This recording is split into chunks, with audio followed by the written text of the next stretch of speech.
గత ఏడాది October 7న Hamas Israel పైన దుర్మార్గమైన దాడి జరిపి 1200 మందిని పొట్టన పెట్టుకుంది.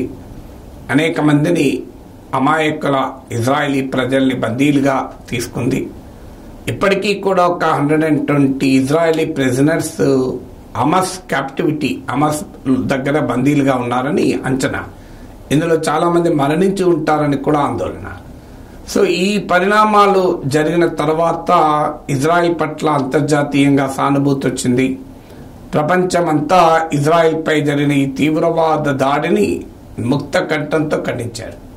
ఒక రకంగా హమస్ ఏకాకైపోయింది. సో హమస్ ను ప్రపంచం అంగీకరించలేదు. హమస్ సమర్థించిన దేశాలు ఇరాన్, లెబనాన్లోని హిజ్బుల్లా ఇలా కొంతమంది ఉండవచ్చేమో, కానీ ఓవరాల్ గా పాలస్తీనా కాజ్ పట్ల సానుభూతిగా ఉన్న వారు కూడా హమస్ తీవ్రవాద చర్యను ఖండించారు. ఇక్కడ వరకు ఎవరికి అభ్యంతరం లేదు. ఇజ్రాయెల్ కు అండగా నిలిచారు. ఆ క్రైసిస్ టైంలో హమస్ ను ఖండించారు ప్రపంచంలో అత్యధిక దేశాలు. కానీ తర్వాత జరిగిన పరిణామాలు చూస్తుంటే ఇజ్రాయెల్ ఏకాకి అవుతోంది. ఎందుకు ఏకాకి అవుతోంది అంటే, నేను స్టార్టింగ్ లోనే మీరు గమనిస్తే ఇజ్రాయెల్ గాజా వార్ గురించి మాట్లాడిన ప్రతిసారి చెప్పాను. ఇజ్రాయెల్ పైన హమస్ జరిపిన దాడి ఎట్టి పరిస్థితుల్లో నాగరిక ప్రపంచం అంగీకరించదు. కారణం ఏదైనా తీవ్రవాద చర్యల్ని వ్యతిరేకించాల్సిందే. Whatever may be the cause, act of terror should be condemned. ఇక్కడ వరకు డిఫరెన్స్ ఆఫ్ ఒపీనియన్ లేదు. కానీ ఇజ్రాయెల్ చేసిన పని ఏంటి? హమస్ ను శిక్షిస్తామంటూ వెళ్ళి ఎంటైర్ గాజా పాపులేషన్ పైన యుద్ధం ప్రకటించింది. 1200 మంది ఇజ్రాయేలీ సాధారణ పౌరులు చనిపోతే మన హమస్ తీవ్రవాద సంస్థ అని ప్రకటించి ఖండిస్తున్నాం. హమస్ ను అంతం చేస్తామని ఇజ్రాయెల్ పాలస్తీనాలోని గాజా ప్రాంతం పైన దాడి మొదలుపెట్టి ఏకంగా పాలస్తీనా ప్రజలనే అంతం చేసే కార్యక్రమం మొదలుపెట్టింది. ఇప్పటి వరకు ఈ దాడిలో 32,000 మందికి పైగా చనిపోయారు. ఇందులో అనేక మంది మహిళలు, పిల్లలు ఉన్నారు. కంప్లీట్ గాజాలోని ప్రాంతమంతా భవనాలు నేలమట్టమయ్యాయి. ఇన్ఫ్రాస్ట్రక్చర్ పూర్తిగా ధ్వంసమైంది. ఆరోగ్య వసతులు పూర్తిగా దెబ్బతిన్నాయి. ఫెమైన్ లైక్ కండిషన్స్, క్షామం లాంటి పరిస్థితులు ఏర్పడ్డాయి. అతి భయంకరమైనటువంటి నరకంలాగా గాజా మారిపోయిందని అంతర్జాతీయ మీడియా కథనాలు చెప్తున్నాయి.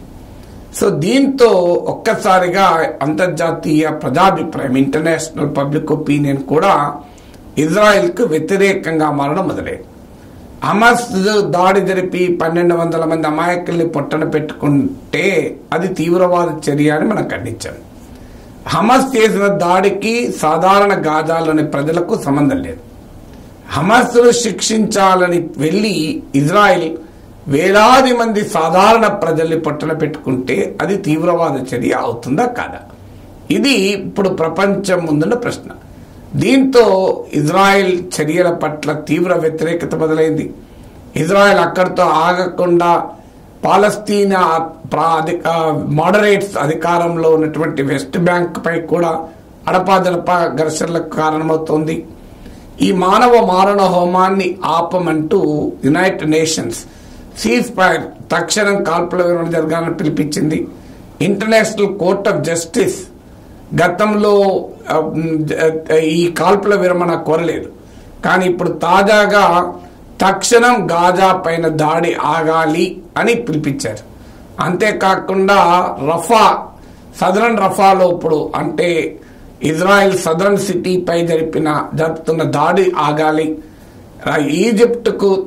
ఈజిప్ట్ బార్డర్ లో ఉన్నటువంటి రఫా క్రాసింగ్ ను ఓపెన్ చేసి సహాయ ఎయిడ్ అందేళ్ళడానికి అనుమతించాలి అని ఇంటర్నేషనల్ కోర్ట్ ఆఫ్ జస్టిస్ ఆదేశించింది.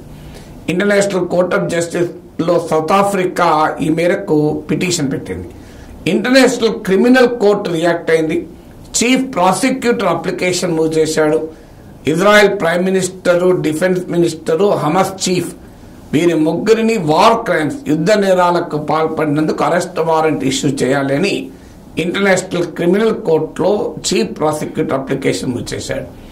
ఐర్లాండ్, నార్వే, స్పెయిన్ ఈ 3 దేశాలు తాజాగా పాలస్తీనాను గుర్తిస్తూ నిర్ణయాలు కూడా తీసుకున్నాయి. ఆఖరికి యునైటెడ్ నేషన్స్ లో మోర్ దెన్ 140 కంట్రీస్ తక్షణం ఇజ్రాయెల్ తన మానవ మారణహోమాన్ని ఆపాలి అని డిమాండ్ చేశాయి. సో ఈ జెనోసైడ్ అంటే గాజా జనాభానే పూర్తిగా లేకుండా చేయాలి అనే స్థాయిలో ఇజ్రాయెల్ మారణహోమం జరుగుతుందని ఇంటర్నేషనల్ గా తీవ్రమైన condemnation European commission chief foreign policy adviser ఖండించాడు. సో ఇలా ఇజ్రాయెల్ రోజు రోజుకు ఏకాకి కావడం మొదలైంది. పోనీ ఇజ్రాయెల్ తన స్ట్రాటజిక్ లక్ష్యాన్ని సాధించిందా? ఇప్పుడు ఇన్ని వేల మంది పాలస్తీనా సాధారణ ప్రజల్ని పొట్టన పెట్టుకొని ఇజ్రాయెల్ తన స్ట్రాటజిక్ లక్ష్యాన్ని సాధించిందా అంటే అది కూడా లేదు. పాలస్తీనా చీఫ్ ఇప్పటికీ కూడా సురక్షితంగా ఉన్నాడు. సో హమాస్ తాజాగా ఇజ్రాయెల్ పైన మరోసారి జనవరి తర్వాత ఫస్ట్ టైం మళ్ళీ రాకెట్లతో దాడి చేసింది. టెల్ అవీవ్ ఇజ్రాయెల్ రాజధానికి సమీపంలో వరకు కూడా వెళ్ళింది. ఈవెన్ ఇజ్రాయెల్ రాజధానిలో కూడా రాకెట్ దాడుల సైరన్లు వినిపించాయి.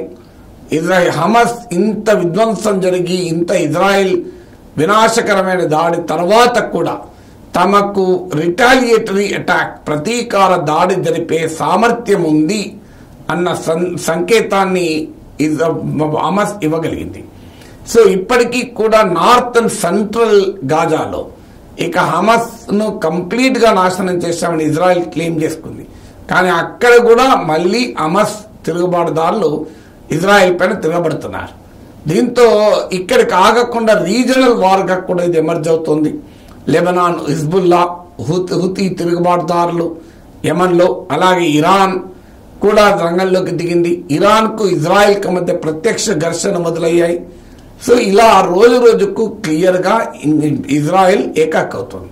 అయినా ఇజ్రాయెల్లో ఉన్న బెంజమిన్ నెతన్యాహు ప్రభుత్వం నేను యుద్ధాన్ని ఆపేది లేదు, గాజాపై దాడిని ఆపేది లేదు అని తాజాగా సండే రోజు జరిగిన వార్ క్యాబినెట్ మీటింగ్ లో కూడా నిర్ణయం తీసుకున్నారు. కారణం ఏంటంటే బెంజమిన్ నెతన్యాహు పట్ల ఇజ్రాయెల్లో తీవ్రమైన ప్రజా వ్యతిరేకత ఉంది. హమాస్ దాడి కనుక జరిగి ఉండకపోతే నెతన్యాహును పదైపోయేది. అలాంటి పరిస్థితుల్లో హమాస్ దాడి జరపడం ద్వారా నెతన్యాహు ప్రజల ఎమోషన్స్ ఆధారంగా చేసుకుని అధికారం ఉండగలిగారు. అందువల్ల తన రాజకీయ ఉనికి కొరకు గాజాపై యుద్ధాన్ని కొనసాగిస్తాను అంటూ ఇజ్రాయెల్ మాట్లాడుతోంది. ఇప్పటికైనా హమాస్, ఈజిప్టు, ఖతార్ వారు ఒక శాంతి ఒప్పందాన్ని ప్రతిపాదిస్తే హమాస్ అంగీకరించింది. కానీ నేను యుద్ధాన్ని ఆపేది లేదు, శాంతి ఒప్పందానికి ఒప్పుకునేది లేదు, కాల్పుల విరమణ చేసేది లేదని ఇజ్రాయెల్ తెగేసి చెప్తోంది. దానివల్ల ఇంకా ఇంకా ఇంటర్నేషనల్ గా ఇజ్రాయెల్ ఐసోలేషన్ క్లియర్ గా కనబడుతోంది. అమెరికాలోని అనేక విశ్వవిద్యాలయాలు 50కి పైగా యూనివర్సిటీస్ లో విద్యార్థులు, టీచర్స్ ఓపెన్ గానే ఇజ్రాయెల్ ను వ్యతిరేకిస్తూ, ఇజ్రాయెల్ మానవ మారణహోమాన్ని వ్యతిరేకిస్తూ, ఇజ్రాయెల్ కంపెనీలతో సంబంధాలు తెగతెంపులు చేసుకోవాలి అంటూ డిమాండ్ చేస్తూ నిరసనలు మొదలయ్యాయి. అమెరికన్ ప్రెసిడెన్షియల్ ఎలక్షన్స్ పై కూడా గాజా వార్ ప్రభావం కనబడుతోంది. బ్రిటన్ లో కూడా పెద్ద ఎత్తున నిరసనలు వ్యక్తమవుతున్నాయి. ఇలా రోజు రోజుకు ఇజ్రాయెల్ ఏకాకవుతుంది. కారణం హమాస్ పైన కాదు ఇజ్రాయెల్ జరుపుతుంది యుద్ధం, సాధారణ పాలస్తీనా ప్రజలపై యుద్ధం జరుపుతోంది. సాధారణ పాలస్తీనా ప్రజలపై జరిపే యుద్ధాన్ని ప్రపంచం అంగీకరించదు.